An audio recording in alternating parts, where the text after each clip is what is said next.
C'était une femme de la terre. C'était une femme qui travaillait comme un homme. Elle a fauché, elle a désherbé, elle a planté, elle faisait du bois. Elle maniait la serpe et la hache comme un homme. Et elle est allée une demi-journée à l'école. À cette époque-là, on envoyait les hommes à l'école. Parce qu'il fallait qu'ils soient instruits pour pouvoir après se marier et donc fonder une famille dans de bonnes conditions, dans de meilleures conditions que quelqu'un qui n'avait pas d'instruction. C'était l'instruction à l'époque. Hein. Elle était toujours au coin du feu, quand j'étais gamin.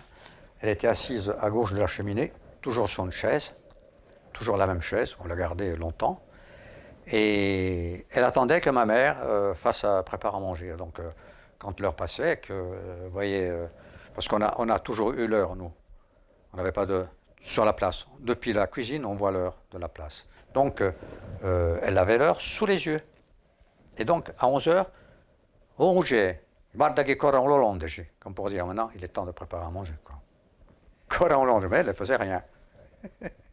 Je ne me souviens pas de l'avoir vue passer une serpillière. Ici, c'était un peu froid parce que quand on rentrait le soir en hiver, il fallait chauffer avec la cheminée.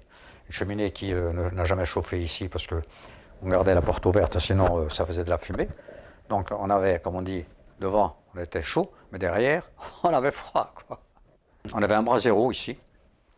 Donc la cendre, pas la cendre, les charbons qui étaient encore allumés, on les mettait dans le brasero et on restait là dans la salle à manger autour du brasero. Et au feu, quand on allait se coucher, mon père éteignait le feu. Il mettait de l'eau sur le feu pour ne pas le laisser allumer, quoi. Parce que sinon ça fumait. Il fallait fermer la porte aussi. La porte, c'était un véritable courant d'air. C'était pas une porte étanche comme maintenant. Donc il faisait pas chaud, quoi. Il n'y avait pas de chauffage. Alors je dormais avec ma grand-mère. C'était une tradition et obligation parce qu'il n'y avait pas de place pour tout le monde. Ma soeur dormait dans cette pièce-là, mes parents là-bas. On avait donc cette chambre ici. La chambre où je suis né. Je suis né dans cette chambre-là.